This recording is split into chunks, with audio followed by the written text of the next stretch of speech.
cycles up to industrial state.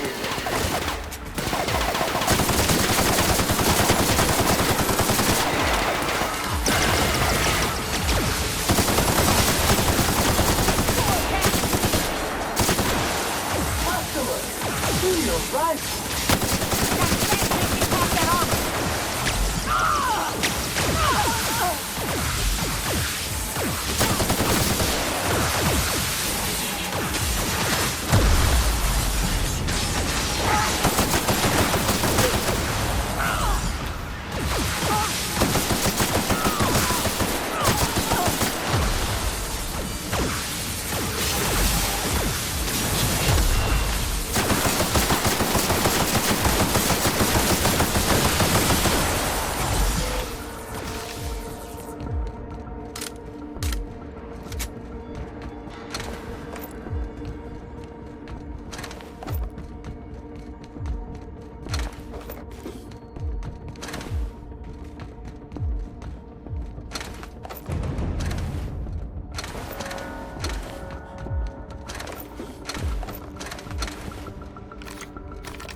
Has been sanitized.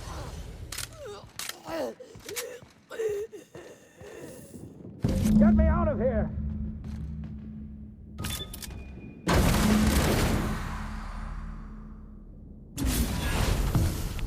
You don't know how glad I am to see you. You did the right thing.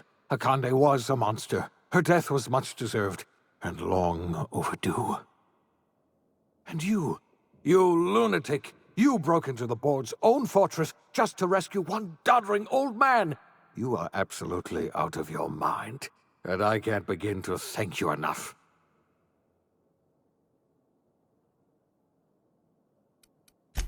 I know, my friend, I know. And now it's finally over. You've broken the board's stranglehold on this colony, and you saved my life. But there's still so much we have yet to accomplish. You and I are going to have to work harder than ever to save Halcyon. I'm afraid the situation is far worse than any of us ever anticipated.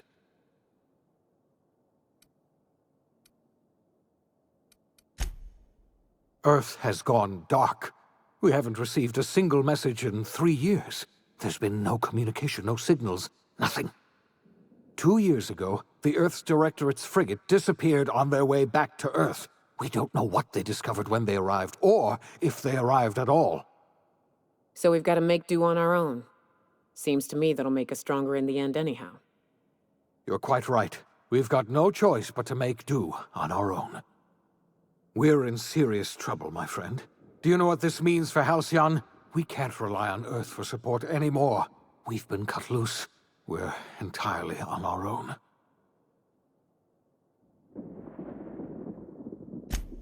Yes, we do. You've done a marvelous thing. You've succeeded where anyone else would have failed, including me. We must begin the revival process immediately, starting with the Hope's brightest minds, and then we're going to fix this damn colony, one problem at a time. We're going to need a leader, and I can't imagine a better person for the job than you. What do you say, old friend? Will you help us?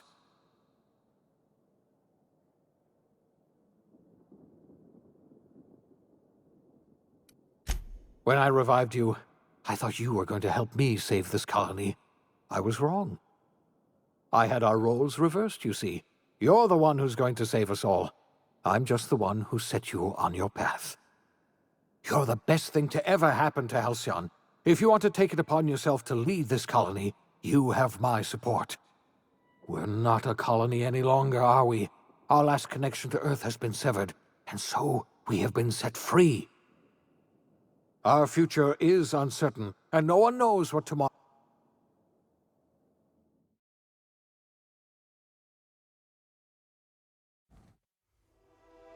The OSI teaches that everything in the universe happens according to the grand plan. But the stranger that arrived in Halcyon was an unplanned variable. From the moment he landed in Emerald Vale, his actions altered the course of history. The events on Tartarus brought about the end of the board's authority. But the board's mistakes would haunt the colony for decades to come. The damage they left behind would require the work of a generation to repair. Dr. Phineas Wells began reviving a handful of the Hope's colonists. Engineers, scientists, technicians, and intellectuals. They were among the brightest minds the Earth had ever sent out into the stars. The Hope scientists and engineers woke up in a colony descending headlong into total collapse. With no way to return to Earth, they had no choice but to band together and devote themselves to the cause of saving Halcyon. The people of Halcyon were nothing if not hardy. In the absence of the board's authority, many of the colony's settlements banded together with a single purpose in mind: survival. Life was especially hard in the years to come. Some towns dissolved by attrition and starvation, but most of them found a way to carry on. In the years to come, Halcyon was forced to reckon with its newfound freedom. The board was gone, and for better or worse, the colony was responsible for its own destiny.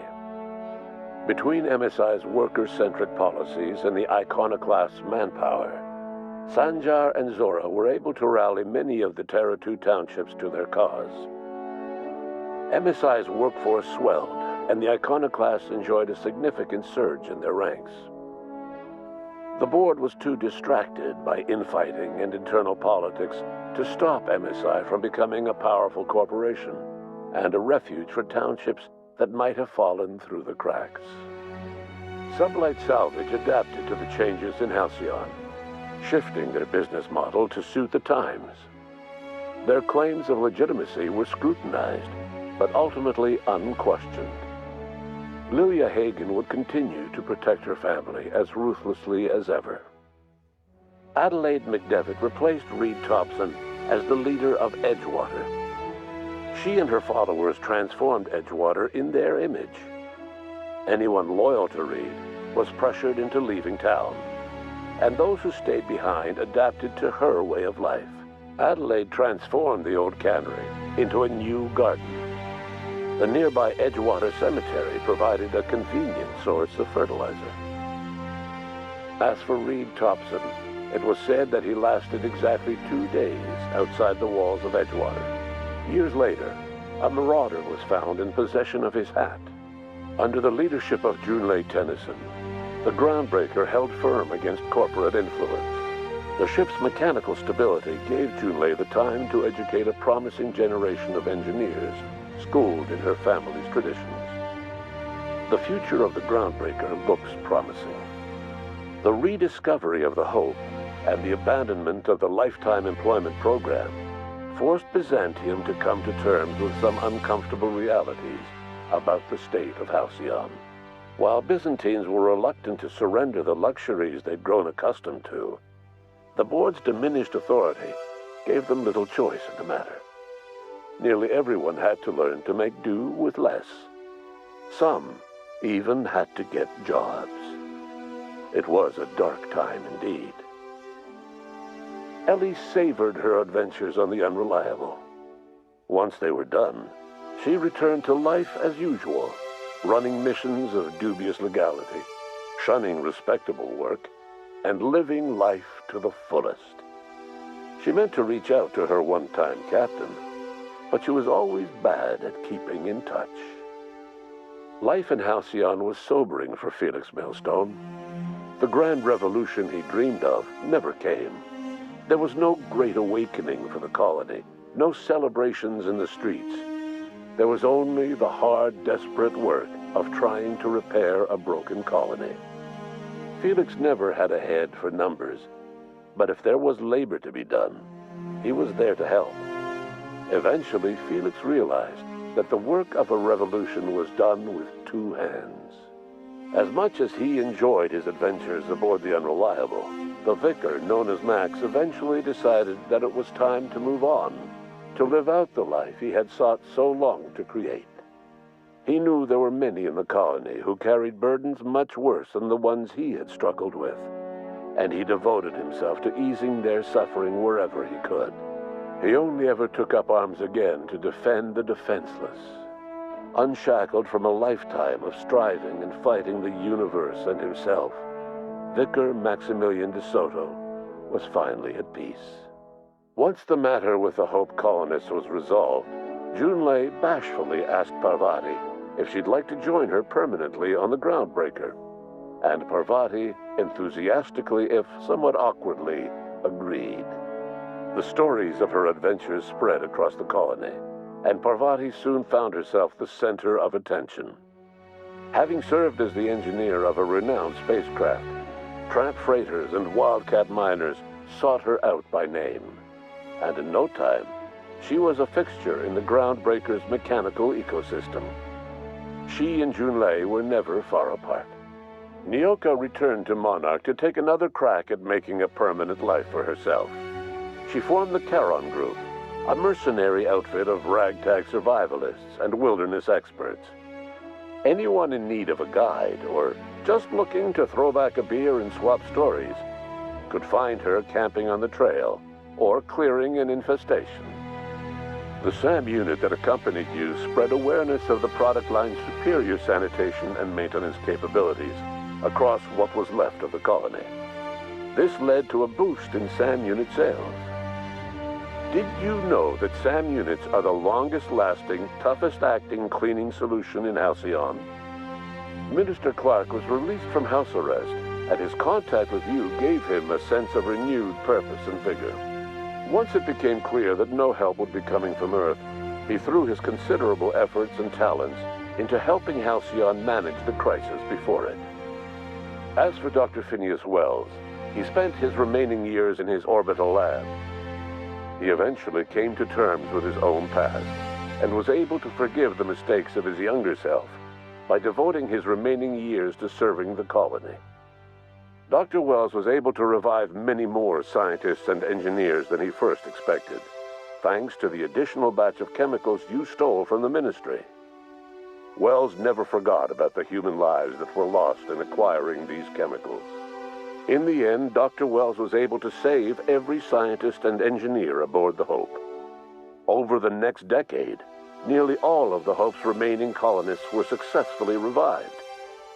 Halcyon saw a period of rapid technological and scientific advancement. Breakthroughs in dietary supplements saved the colony from starvation. Geoengineering projects and social reforms began to change the structure and character of the colony. Dr. Wells laid the groundwork for the project to save the colony, but he would never live to see the fruits of his labor. He passed away a few years later. His work was carried on by the scientists and engineers he revived. Today, Halcyon has stabilized. The people of the colony work hard to adapt to their new circumstances. Nearby colonies send aid and supplies. Life will never be easy in Halcyon. But for the first time in its history, there exists a sense of real, genuine hope about the future. And what about you, the unplanned variable in the history of Halcyon? Long after Wells passed away, you carried on his work with more energy, determination, and brilliance than he could ever muster. The years that followed were hard, but Halcyon survived by the efforts of the Hope's most promising colonists, the greatest of which was you. No one knows what's happened to Earth, and no one knows what the future has in store for Halcyon. All we know for certain is this: the name of the Unreliable and that of its intrepid captain will remain the subject of countless stories for years to come.